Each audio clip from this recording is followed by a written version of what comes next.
Pessoal, tudo bem com vocês? Aqui é o Paulo. Bem-vindos a mais um vídeo aqui no meu canal. Já aperta aqui embaixo o botãozinho de inscreva-se e também acione o sininho para você ser notificado a cada novo vídeo. Hoje nós vamos começar uma série de vídeos muito interessantes e que eu estou muito empolgado para fazer e apresentar para vocês. É a série Descobertas Arqueológicas relacionado aí com as línguas originais, principalmente o grego, que é a língua que eu tenho mais assim afinidade. Nós vamos explorar juntos algumas descobertas arqueológicas, alguns documentos importantes que têm um valor arqueológico muito grande, não somente para a arqueologia, no sentido mais geral da área de estudo, mas principalmente para o conhecimento dos estudos bíblicos e para o conhecimento aí aplicado à palavra de Deus. A primeira descoberta arqueológica e a primeira evidência assim, em termos de inscrição, é aquilo que nós chamamos de grafite de Alexâmenos.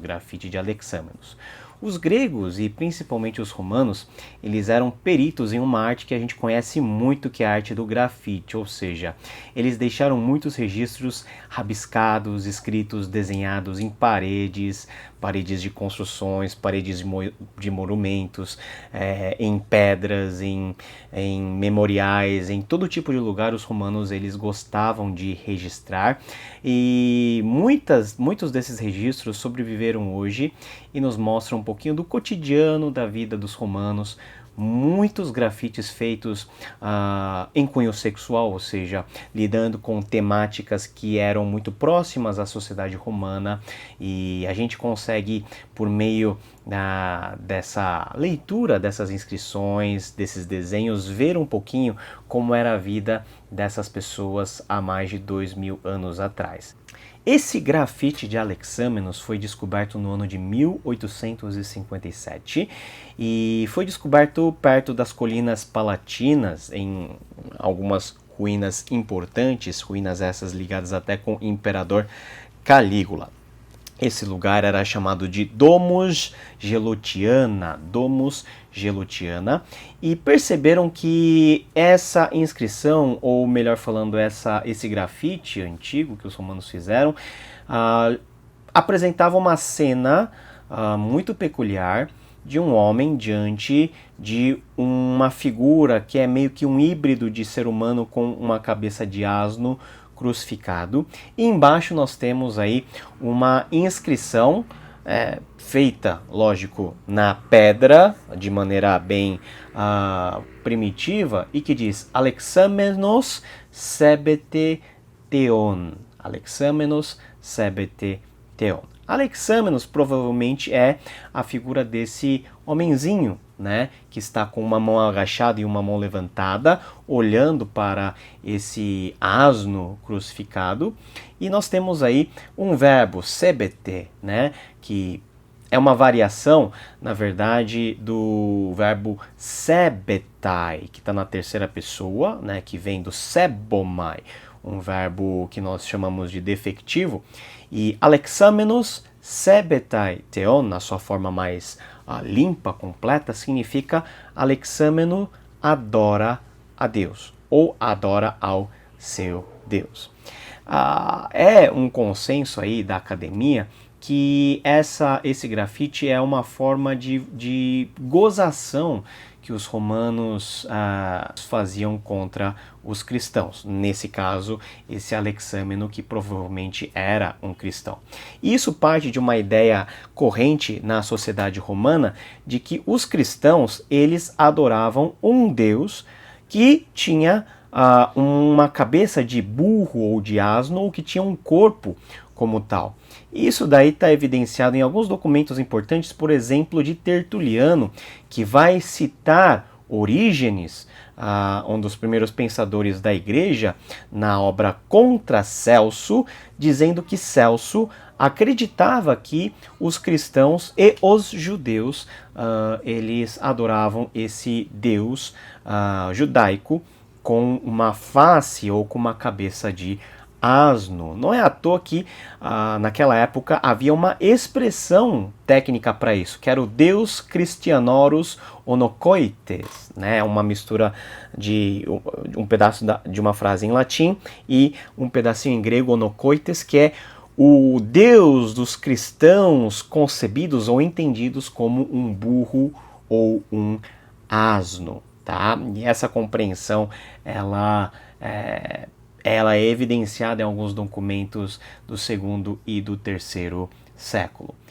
É uma descoberta curiosa, é uma figura que quando nós olhamos, se você é cristão, nós que somos cristãos, nós olhamos para essa figura e automaticamente nós ficamos muito incomodados, porque é uma clara tentativa de zombar com a fé desses primeiros cristãos, que muitos deles deram a vida, né, por crer na mensagem desse Cristo crucificado. Paulo chegou a dizer que a mensagem do Evangelho é a mensagem desse Cristo crucificado e que a mensagem da cruz era loucura para os homens.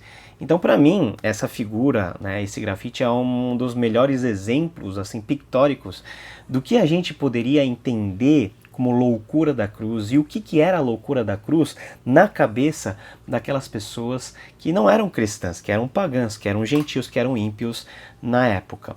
O cristianismo sempre foi, dentro do seu contexto romano, muito zombado, muito desacreditado, como uma crença primitiva, com uma crença não dotada de sofisticação filosófica.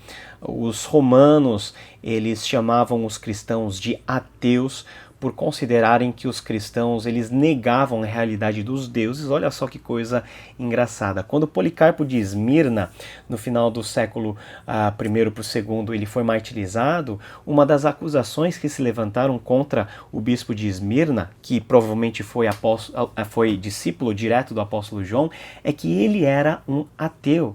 Não porque ele não acreditava em um Deus, mas porque ele acreditava em um Deus muito diferente dos deuses concebidos como a realidade dentro do mundo greco-romano. Ateus, contra os ateus, e é debaixo dessa acusação que Policarpo vai ser martirizado pelos romanos, pelas forças imperiais.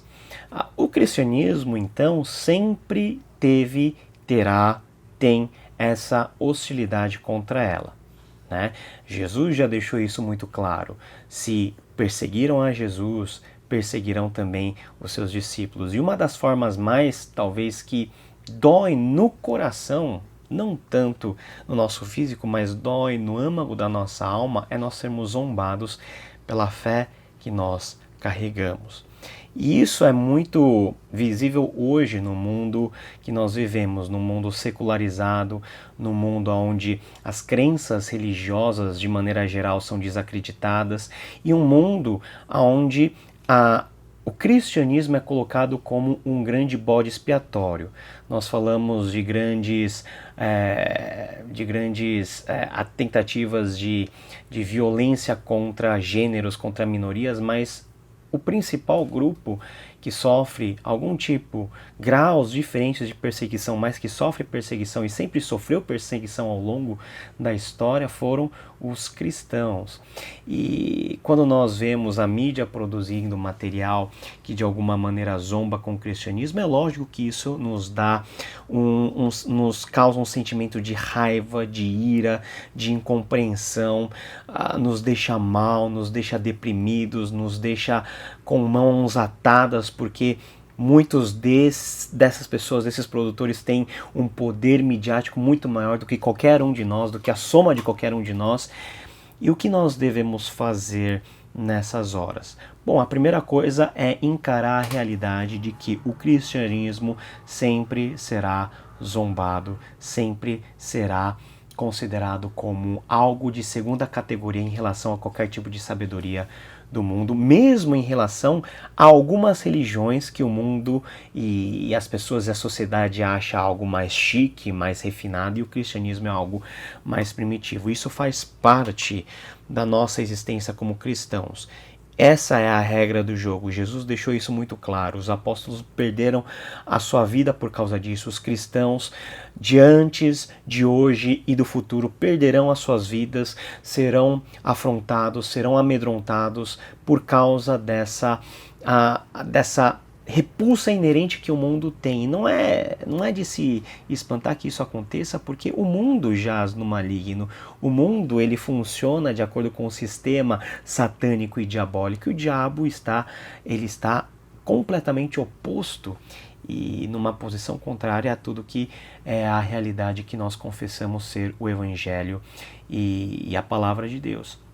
A segunda coisa é que, no meio de todas essas violências que nós sofremos, nós não podemos pagar o mal com o mal. A Bíblia nos ensina a pagar o mal com o bem. E qual é a forma de nós fazermos isso? Talvez nós tomarmos a mesma atitude que os cristãos na época do Império Romano tiveram. Existe um livro muito importante que até foi a última obra escrita pelo Dr. Larry Hurtado, que morreu há poucos dias, se chama The Destroyers of the Gods, ou seja, os destruidores ou o destruidor dos deuses.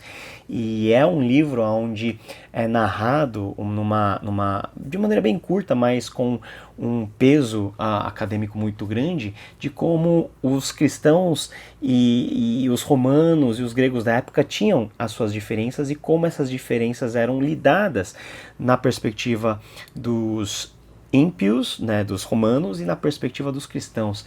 E esse livro é muito importante e interessante porque o Dr. Larry Hurtado vai dizer que os cristãos quase em nenhum momento eles pagaram as maldades que eles estavam recebendo com maldade, com amargura, com algum tipo de intolerância, com violência. Não, os cristãos, eles eram bons cumpridores da lei civil da época, eram conhecidos por isso, e eram conhecidos por praticar a caridade e o amor.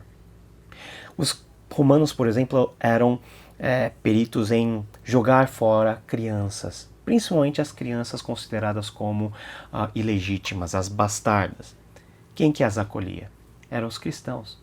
E os cristãos acolheram filhos daqueles que eram seus algozes, daqueles que estavam na linha de frente, perseguindo-os e tirando o sono deles, tirando a paz deles. Por que eles fizeram isso? Porque eles entenderam que a mensagem do Evangelho é uma mensagem eminentemente de paz, que chama cada um de nós a respondermos toda a ofensa com o amor de Deus. Esse Cristo que foi calado para o matadouro, esse Cristo que diante do julgamento mais injusto que se fez, na calada da noite não disse uma só palavra. Esse mesmo Cristo que hoje é zombado, não com a cabeça de um asno como era no Império Romano, mas zombado das formas mais baixas possíveis da nossa atualidade. Esse Cristo zombado é o mesmo Cristo que pede de nós, de mim e de você, uma atitude diametralmente contrária, a pagar o mal pelo bem, com o bem. Muitas vezes a gente age como justiceiros de Deus, como se Jesus precisasse da nossa ajuda para ser defendido contra as barbaridades que se cometem contra eles. E a fé cristã aponta, e a palavra aponta para o fato de que Deus não precisa de nenhum de nós para se defender, que Deus é o justo juiz e no dia certo e no momento certo, Deus colocará todos os pingos nos is e colocará tudo em ordem. E por causa disso, eu e você, embora sendo zombados em nossa fé, podemos continuar em paz, porque nós sabemos em quem nós temos crido, e o apóstolo Paulo vai dizer isso: eu sei em quem tenho crido e que ele é poderoso para guardar o meu depósito até aquele dia. Enquanto esse dia não chega, o que nós vamos fazer? Vamos continuar amando o mundo, vamos continuar sendo úteis ao mundo, vamos continuar sendo luz para essa terra e sal para o mundo, porque aqueles que o Senhor tocar, aqueles que o Espírito convencer, esses terão condição de olhar para esse Cristo antes zombado e reconhecer nele a face do Deus Criador, do Deus Redentor. Vamos, sim, expressar a nossa máxima indignação contra tudo o que está acontecendo, e contra a discriminação, e contra o preconceito, e contra a forma medonha que está sendo feito o humor no país, as formas de expressão. Tudo isso é válido, nós precisamos fazer como cidadãos, mas pensar que o nosso papel como cristão termina nisso, não termina nisso. Se você cancelou a Netflix e não orou por essas pessoas que pisaram, na verdade, do nosso evangelho e que de alguma maneira se colocam como nossos adversários, você pode ter até feito algo legítimo, mas fez o que Deus queria que você fizesse pela metade. Você fez talvez aquilo que é o mais cômodo: cancela a assinatura, não assiste a televisão, mas o mais difícil é colocarmos em prática aquilo que Jesus nos ensinou a fazer: amar o nosso inimigo, amar o nosso próximo. Sermos zoados faz parte do jogo. Talvez o mundo nos enxergue como o Alexamenos, que adora um Deus cuja face é de um asno. Mas no frigir dos ovos, o que importa? O importante é que nós sabemos que aquela face que o mundo concebe como se fosse a cabeça de um asno é para nós o rosto de Deus, o nosso Deus Criador, Redentor. E em meio a todas essas dificuldades, nós sabemos que em Cristo nós temos a nossa segurança, nós temos a nossa justiça. Que Deus te abençoe, e se você gostou desse vídeo, você quer sugerir pautas, você quer criticar, você quer publicar aquilo que você está sentindo, use os comentários, que todos eles vão ser lidos e todos eles vão ser respondidos com o maior carinho. Deixe o seu like, compartilhe esse vídeo e nos vemos num próximo vídeo aí da nossa série de descobertas arqueológicas. Que Deus te abençoe e até a próxima.